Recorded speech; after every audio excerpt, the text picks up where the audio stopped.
Si tu passes tes journées à charbonner dans ton business mais que ton compte en banque ne suit pas, c'est peut-être qu'il est temps de revoir tes tarifs et de commencer à facturer tes produits ou tes services à leur juste valeur. Et ça tombe bien parce que je vais te partager comment est-ce que tu peux facilement définir le juste prix. Et surtout, comment est-ce que tu peux augmenter tes tarifs sans perdre tes clients et donc travailler moins tout en augmentant ton chiffre d'affaires. Parce que quand on peut avoir du temps libre et plus d'argent, pourquoi choisir? Bienvenue dans cette série Moins mais mieux. Dans cette série de 10 épisodes, je vais te partager mes meilleurs conseils pour bien gérer ton temps, bien gérer ton business et vraiment travailler moins mais mieux. Je m'appelle Claire et ça fait maintenant 5 ans que j'aide les entrepreneurs et les freelances sur leur organisation, sur le développement de leur business, de leur gestion du temps à l'automatisation de leur process. Mon objectif sur cette chaîne, c'est de te donner toutes les clés pour que tu puisses faire de la place dans ton agenda et continuer de développer ton business sans te cramer. La plupart des entrepreneurs définissent leurs tarifs comme ça. Ils vont sur Internet, ils regardent le tarif que pratiquent leurs concurrents et ils définissent un prix un tout petit peu moins cher. Parce que c'est bien connu que quand c'est moins cher, ça se vend plus facilement. Si tu veux mon avis, c'est vraiment la pire manière de définir tes tarifs. Déjà parce que tu sais absolument pas ce qui se passe dans les coulisses du business de tes concurrents. Tu sais pas quels sont leurs chiffres, quel volume de clients est-ce qu'ils ont, et tu sais même pas en réalité si leur offre elle est rentable. Si ça se trouve, leur business est complètement bancal et ils n'arrivent pas à dégager de revenus de leur travail.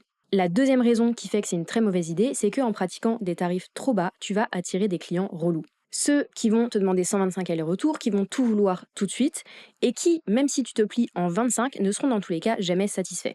Donc cette méthode d'aller regarder ce que font tes concurrents et de te placer systématiquement un petit peu en dessous en termes de tarifs, ça va tout simplement t'obliger à être dans une course contre la montre permanente, d'avoir des clients relous et un compte en banque qui fait la tronche. Commencer à mieux facturer, c'est donc la première étape pour sortir de ce schéma, de cette roue de hamster, et retrouver à la fois du temps et un chiffre d'affaires qui te permet de dégager un vrai revenu de ton activité. Le premier avantage de mieux facturer, ça va être tout simplement que tu vas avoir besoin de moins de clients pour pouvoir faire ton objectif de chiffre d'affaires. Et moins de clients à trouver et moins de clients à servir, c'est évidemment du temps et de l'énergie que tu vas retrouver. Encore une fois, c'est même très probable que tu arrives à la fois à réduire ta charge de travail et en même temps à augmenter ton chiffre d'affaires. Donc vraiment avoir le beurre et l'argent du beurre. Le deuxième gros avantage de charger le juste prix, c'est que tu vas attirer les clients qui ont conscience de la valeur que tu apportes. Parce que non, un graphiste, ça fait pas juste un logo, ça crée une identité complète qui va devenir la vitrine d'une marque. Et non, un formateur, c'est pas juste quelqu'un qui fait des slides, c'est quelqu'un qui va injecter son expérience et son expertise dans son contenu et son accompagnement. Ce ne sont évidemment que des exemples, mais tu as l'idée. Ton tarif doit vraiment refléter la valeur que tu apportes à tes clients. Le troisième avantage de charger le bon tarif, c'est que tu vas donc libérer du temps. Et ce temps, tu vas pouvoir le réinvestir. Le réinvestir soit pour développer ton business, par exemple en créant de nouvelles offres, en augmentant ta visibilité, ou bien le réinvestir dans ta vie perso et dans des choses qui te font kiffer. Qu'on se mette bien d'accord. Je ne suis pas en train de te dire de faire forcément du high ticket et d'avoir des prix complètement délirants. L'objectif, encore une fois, c'est de mettre le juste prix, pas forcément le prix le plus haut. Je préfère préciser parce que je vois souvent passer des dingueries sur le sujet. Maintenant qu'on a dit ça, la grande question c'est comment est-ce que tu peux faire pour tout simplement fixer le juste prix. Je t'ai parlé un petit peu plus tôt de la pire méthode qui consiste à copier le tarif de tes concurrents. Il y a une deuxième pire méthode, et cette deuxième pire méthode, c'est celle qui va consister à calculer le nombre d'heures de travail et à multiplier ce truc-là par un tarif horaire au pif. Sur le papier, c'est pas une si mauvaise idée, et évidemment que le temps, c'est un paramètre à prendre en compte. Mais si ton temps de travail, c'est ta seule méthode de calcul, tu vas te retrouver dans une situation où plus tu es efficace, et moins tu vas gagner d'argent. Et c'est pas du tout ce qu'on veut. Avec cette méthode de calcul basée sur le temps, tu oublies encore une fois l'essentiel, c'est-à-dire la valeur que tu apportes à tes clients. Et c'est la première chose, à mon sens, qu'il faut analyser pour pouvoir fixer tes tarifs. Qu'est-ce que ton travail va apporter à tes clients? Quel va être leur retour sur investissement? Est-ce qu'ils vont gagner du temps? Est-ce qu'ils vont faire des économies? Est-ce qu'ils vont gagner en visibilité? Est-ce qu'ils vont pouvoir trouver des clients supplémentaires? Est-ce qu'ils vont se sentir plus en sécurité? Etc. etc. L'idée ici, c'est vraiment de mettre le doigt sur tous les bénéfices que ton travail apporte. Et évidemment, plus les bénéfices et le retour sur investissement vont être importants, et plus la valeur de ton travail va être grande. Je vais prendre mon exemple. J'accompagne des entrepreneurs pour les aider à améliorer leur organisation et à développer leur business. Je sais qu'à la clé, en termes de bénéfices, mes clients vont ressortir de notre travail ensemble avec plus de temps, un business plus rentable et tous les outils dont ils ont besoin pour piloter leur entreprise sereinement.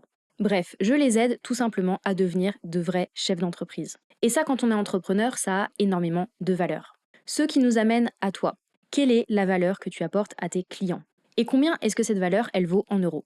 Ici, je te conseille aussi du coup de prendre en compte ton niveau d'expérience ou d'expertise dans ton métier et le niveau d'expérience client que tu proposes. Parce que évidemment, on ne charge pas la même chose pour une expérience low cost et pour une expérience premium.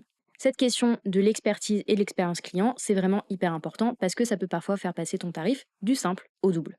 Avec cette première phase d'analyse, tu vas donc pouvoir poser une première fourchette de tarifs. Et ça va être à ce moment-là et à ce moment-là seulement que tu vas aller regarder les prix qui se pratiquent sur ton marché. L'objectif ici, ça va être de valider que tu n'es pas en train de mettre un tarif complètement délirant.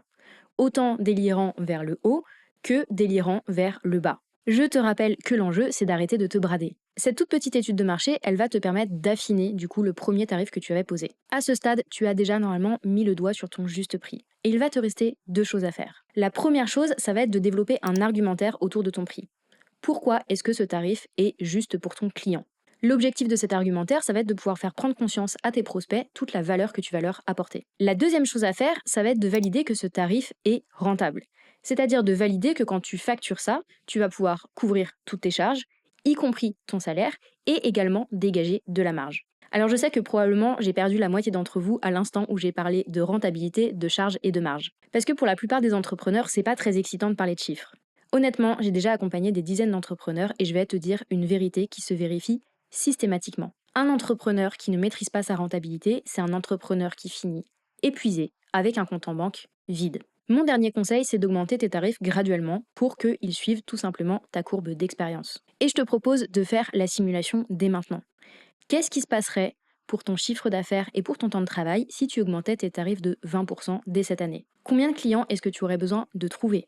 Et quel impact est-ce que ça aurait sur ta rémunération? Facturer à ta juste valeur, c'est un premier pas vers un business plus rentable et plus serein. En gérant intelligemment tes tarifs, tu vas attirer les bons clients et tu vas surtout retrouver du temps pour te concentrer sur l'essentiel. Merci d'avoir suivi jusqu'au bout. Si tu veux plus de conseils concrets pour mieux piloter ton business, mieux gérer ton temps et travailler moins mais mieux, c'est le moment de t'abonner et d'activer les notifications. Et si tu te demandes par où commencer pour passer d'indé débordé à entrepreneur efficace, je te propose de faire le quiz spécial productivité que j'ai préparé pour toi. Il te suffit de répondre à quelques questions et tu recevras directement dans ta boîte email un plan de productivité personnalisé. Je te mets le lien de ce quiz dans la barre d'infos. On se retrouve très vite. En attendant, prends soin de toi.